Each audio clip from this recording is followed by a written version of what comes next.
Welcome back. The Herd is coming up next here on FS1. Let's head over to Colin Cowherd. Colin, what's on the show today? Oh, the Indianapolis Colts had a coach, and the Patriots, their rival, said, not so fast. Big day, that, and what is going on with the Warriors and LeBron. That's coming up.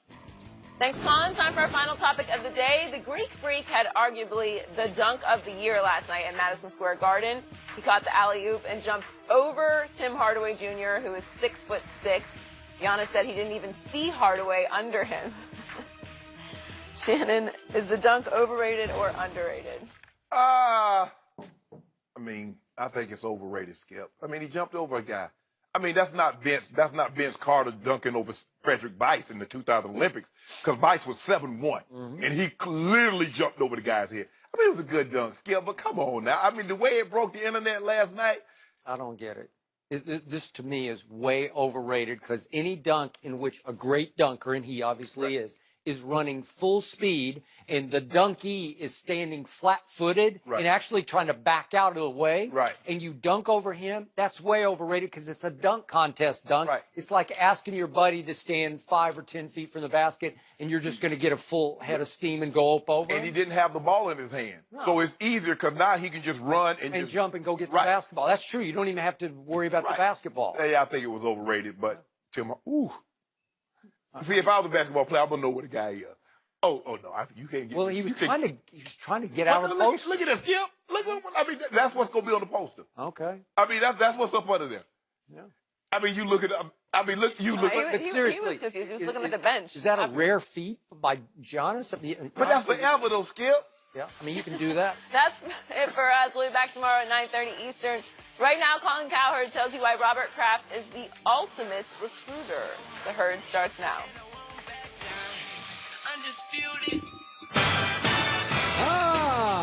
This is The Herd. Wherever you may be and however you may be listening, live in Los Angeles, iHeartRadio, Fox Sports Radio, and FS1. What a great Wednesday. Christine Leahy is joining me today. We have a packed show. Peter Schrager, Nick Wright, Greg Cosell, Eric Mangini, who's been with the Patriots, and Christine joining me. Of course, you worked in Boston. I lived in Connecticut. Yes. So it feels like the season ends and we're still talking Patriots because they are sort of the evil empire of the sport. The evil empire. That's how we knew this was going to happen, that we would talk about the Patriots after the Super Bowl, regardless. So here we are today, Christine. Here's the story.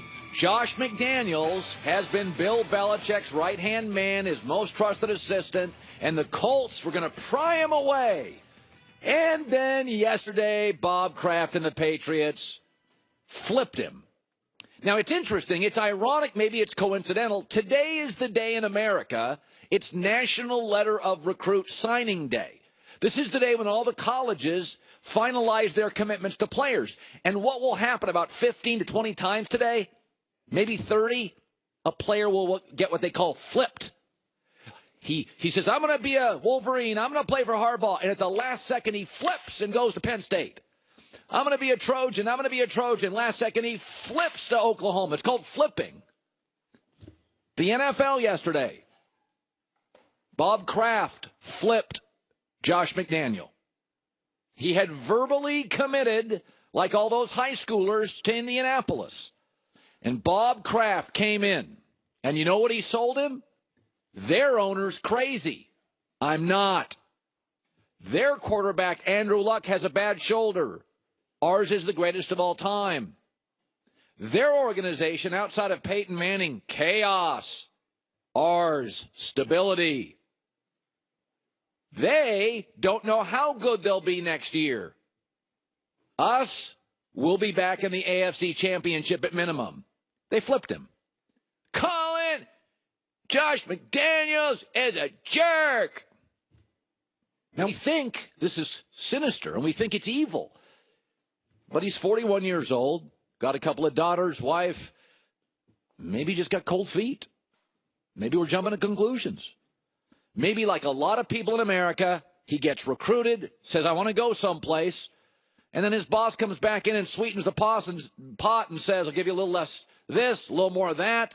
I'll give you a better office. I'll give you more responsibility. I'll give you a little this. That's the same thing happening in America over the last 24 hours. Urban Meyer's on the phone. I promise you, you will be able to compete for a starting job. And we have a better program. And we have less chaos. And we have a better coordinator. And we're going to win the Big Ten. And flip. That's what happened. It's a flip. Calling this guy still a jerk. Indianapolis, you had a real nice guy, Chuck Pagano. How did that work? All the great coaches, as I've been saying for 15 years on radio, the great ones all have some jerk in them. Belichick's got some jerk. Sean Payton's got some jerk. Nick Saban's got some jerk. Harbaugh's got some jerk. Nice guys, at least in coaching. Chuck Pagano, Wade Phillips, they get run over. This morning, Bob Kraft is really happy. He's never gotten over Deflategate. Remember, the Colts turned New England in. And so he's sitting there and he's thinking to himself, I'm 75 years old, man. How many years on the planet? I'm never going to get a quarterback as good as Tom Brady. I'm never going to get a coach as good as Belichick. Why not overpay? Why not stick it to Indianapolis? And it's National Letter of Intent Day, so I'm going to flip him. And Kraft sat Josh McDaniels down, and he said, kid, your family, their owner, impulsive. Their quarterback, who knows? Stability, rings, Brady, Belichick. Maybe he promised him the next head coaching job.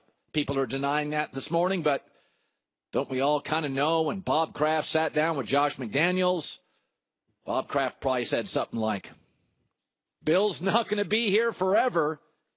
That's the same thing that college football coach Urban Meyer says today. That great linebacker, he's not going to be here forever. You don't have to make promises. They're unspoken. Bill's almost 70, Josh. He's not going to be here forever. All that was, and I know Indianapolis is ticked, on National Letter of Intent Day, Bob Kraft flipped the best coordinator in football. Chris Ballard is the general manager and my friend for the Colts. I don't think he's really happy because I think Chris knows what I thought, which is this thing was going to work. Andrew Luck, Josh McDaniels, it was going to be good. Now, there are still very good candidates out there. Philadelphia's got two, Frank Reich, Jim Schwartz. They'd both be fine. Excellent hires, perhaps. But here's Chris Ballard, held a press conference today, not in the best mood ever. We were disappointed. Unquestionably, we were disappointed and surprised. We had agreed to contract terms.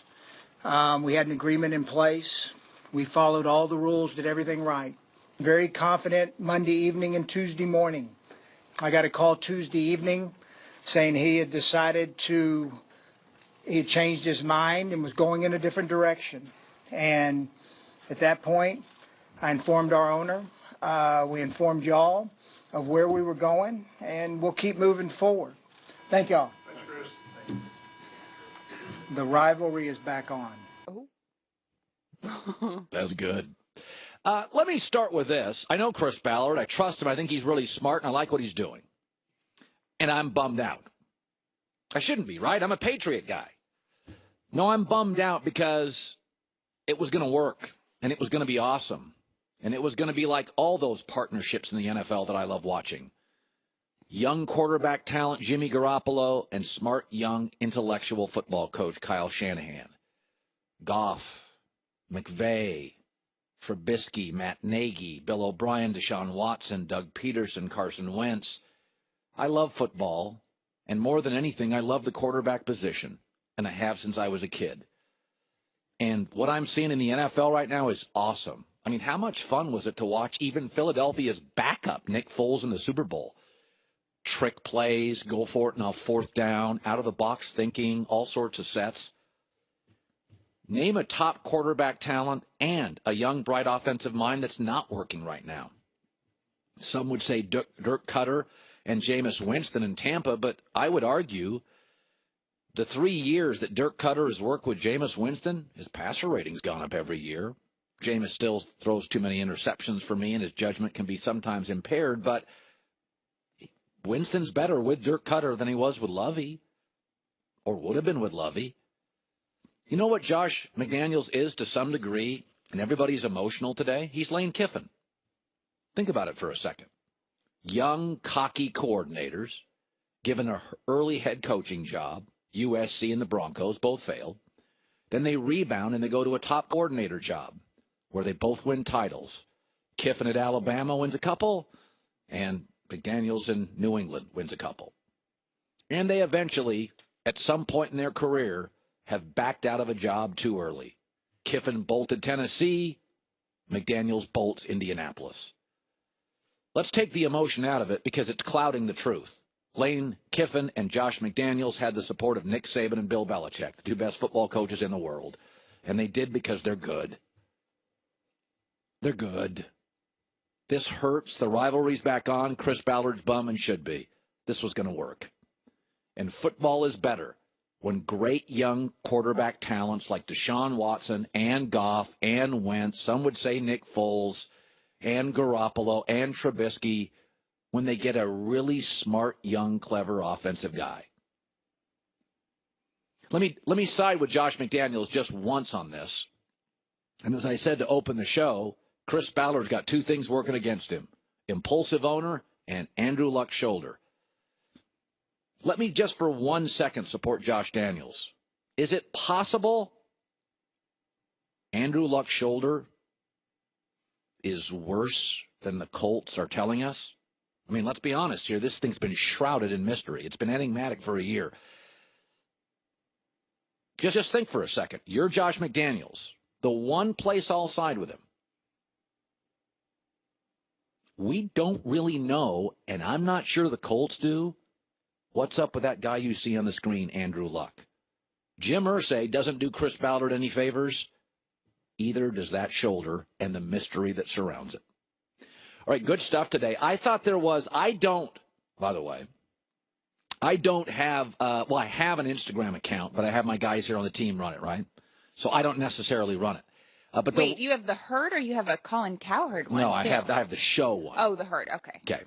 But there was a moment on Instagram yesterday that I thought was meaningful. Now, I'm not saying Instagram can't be meaningful. I think a lot of it's junk. But there was a moment yesterday on Instagram that I think was meaningful, and I want to touch on that. It was with Tom Brady coming up next.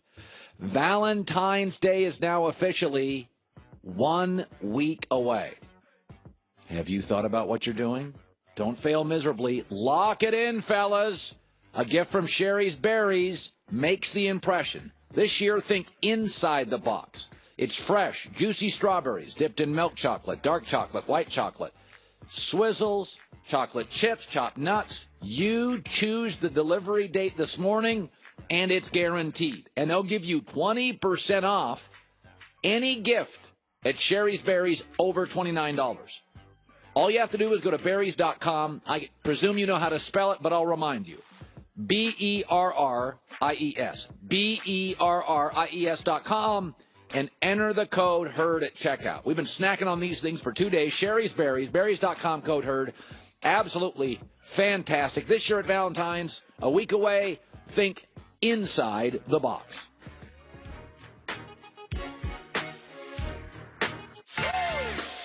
For just $3